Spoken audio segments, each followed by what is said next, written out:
Our story goes back a long, long time ago to around the time the Greek civilization fell. During that time, Santa Claus, in his fortress at the North Pole, invented something that would change history forever. This may have been the greatest invention of all time, although it has gone through time unrecognized and unmentioned in history books. This invention was chocolate. Not just a chocolate, but the chocolate. It was the best tasting chocolate ever. It tasted so good that any devourer of it would instantly crave more of its rich, delicious taste. This was chocolate to die for. Seriously, it was really fucking good. Now let's skip ahead to Roman times, which was still a long, long time ago. Jesus Christ and Santa were chilling one day, ripping Jesus' 4-foot roar bong when Santa busted out the chocolate. Jesus fucking loved it. So much so that he asked Santa if he could borrow a couple pounds of it for a big dinner he was planning on having with his disciples. Santa felt reluctant to give up his chocolate. That was all he had left from his latest stash. But in the end he hooked it up for JC. The dinner was a success. Everyone had a great time. The chocolate, served as dessert, was good enough to make any meal fucking amazing, let alone a feast. It was so good Leonardo da Vinci even painted a picture of it.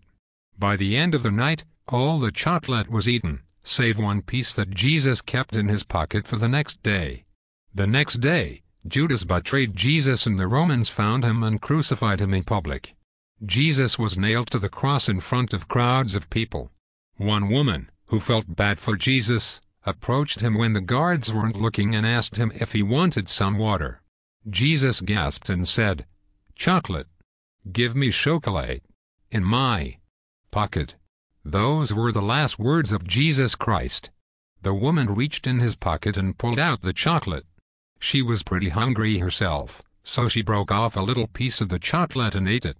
She loved it so much that instead of giving the other piece to Jesus, like she planned, she took it for herself. This woman's name was C's Gates. Her and her husband spent the rest of their entire life trying to remake Santa's chocolate. By the end of their life, they had recreated the flavor of the chocolate but could not give it whatever it was that Santa gave to it that made you crave it so much. Their son would go on to found the company C's Chocolate, which lives on until today. When Santa found out that his recipe was stolen, he killed the man and the Gates family who owned C's Chocolate at the time. This was still a long, long time ago. After the man's death, the Gates family no longer owned C's Chocolate. The brother of the man Santa killed would raise the great-grandfather of the great-grandfather of the great-grandfather of Bill Gates. Now let's not go back a long, long time ago, let's go to today. As I'm sure you are aware, not too long ago Bill Gates was murdered. He was shot by a man with a sniper rifle.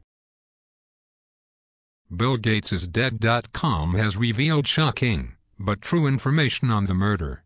A big documentary was filmed about his death titled, "Nothing So Strange." But here's what really happened, what the documentary does not tell you. Santa found out that Gates is related.